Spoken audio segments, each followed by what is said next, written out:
Assalamualaikum warahmatullahi wabarakatuh. Kembali lagi di channel Ken saya. Jangan lupa subscribe, like, dan share ya. Kali ini kita akan belajar muatan pembelajaran SPDP kelas 6, tema 7, subtema 3 tentang karya seni patung. Selamat belajar. Banyak pemimpin yang dibuat patungnya sebagai bentuk penghormatan dan untuk mengenang jasa-jasanya. Siapa pemimpin idolamu? Adakah patungnya? Ya, tentu saja kita punya sosok pahlawan dari Purbalingga, yaitu Jenderal Sudirman. Patung ini berada di bundaran dekat terminal Purbalingga. Apa sih yang dimaksud dengan patung? Patung merupakan benda tiruan bentuk manusia, hewan, tumbuhan, atau lainnya yang dibuat menggunakan teknik-teknik tertentu. Patung adalah karya seni 3 dimensi. Orang yang menciptakan patung disebut pematung. Tujuan penciptaan patung adalah untuk menghasilkan karya seni yang dapat bertahan selama mungkin. Tentunya, patung memiliki ciri-ciri tertentu. Yang pertama, patung merupakan karya seni berbentuk 3 dimensi atau 3D, artinya memiliki 3 sisi, seperti panjang, lebar, dan tinggi. 2. Dapat dilihat dari segala arah. 3. Memiliki warna. 4. Memiliki tekstur halus atau kasar yang terasa bila dipegang. Jenis-jenis patung berdasarkan fungsinya. 1. Patung religi. Patung religi adalah patung yang dibuat untuk sarana beribadah dan memiliki makna religius bagi umat agama tertentu. Perhatikan contoh patung religi berikut. Patung Siddhartha Gautama merupakan patung religi agama Buddha. Patung Dewa Ganesha merupakan patung religi agama Hindu. Patung Bunda Maria merupakan patung religi agama Kristen. 2. Patung monumen. Patung monumen adalah patung yang dibuat untuk memperingati atau mengenang peristiwa bersejarah atau jasa seorang pahlawan. Perhatikan contoh patung monumen berikut. 3. Patung arsitektur. Patung arsitektur adalah patung yang memiliki fungsi tertentu dalam konstruksi bangunan dan memiliki nilai estetika. Perhatikan contoh patung arsitektur berikut. 4. Patung dekorasi. Patung dekorasi adalah patung yang digunakan untuk menghias bangunan atau lingkungan taman, baik taman rumah maupun taman bermain. Perhatikan contoh patung dekorasi berikut. 5. Patung seni. Patung seni adalah patung yang dibuat sebagai karya seni murni yang dapat dinikmati keindahannya. Perhatikan contoh patung seni berikut. 6. Patung kerajinan. Patung kerajinan adalah patung yang dibuat oleh para pengrajin yang tidak hanya untuk dinikmati keindahannya saja, tetapi juga untuk dijual. Perhatikan contoh patung kerajinan berikut. Jenis-jenis patung berdasarkan bentuknya. 1. Patung figuratif. Patung figuratif adalah patung yang bentuknya menirukan bentuk secara alamiah, misalnya bentuk manusia, hewan, atau tumbuhan.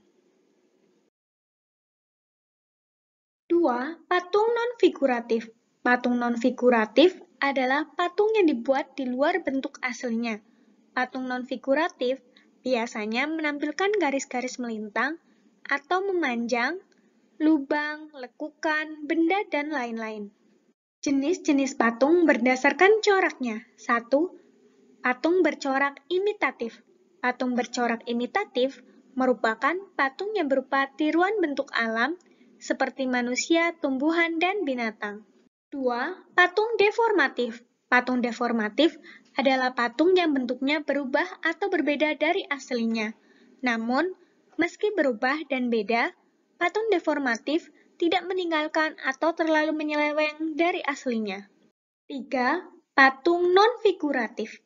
Patung non-figuratif atau abstrak disebut juga patung imajinatif, sebab bentuknya terlepas dari wujud aslinya. Patung jenis ini biasanya hanya menampilkan lekukan atau bagian tertentu dari suatu objek. Bahan-bahan untuk membuat patung. 1. Bahan lunak. Karakteristik bahan lunak yaitu material yang digunakan empuk dan mudah dibentuk. Contoh bahan lunak untuk membuat patung antara lain tanah liat, plastisin, dan sabun.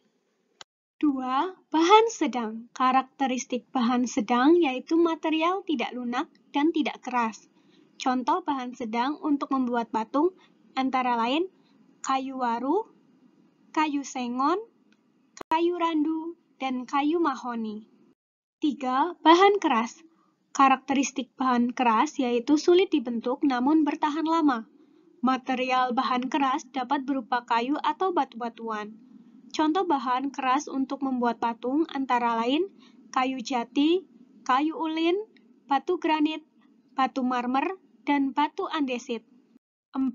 Bahan cor. Bahan cor yang dipakai adalah semen, pasir gipsum, logam, perak, dan fiber.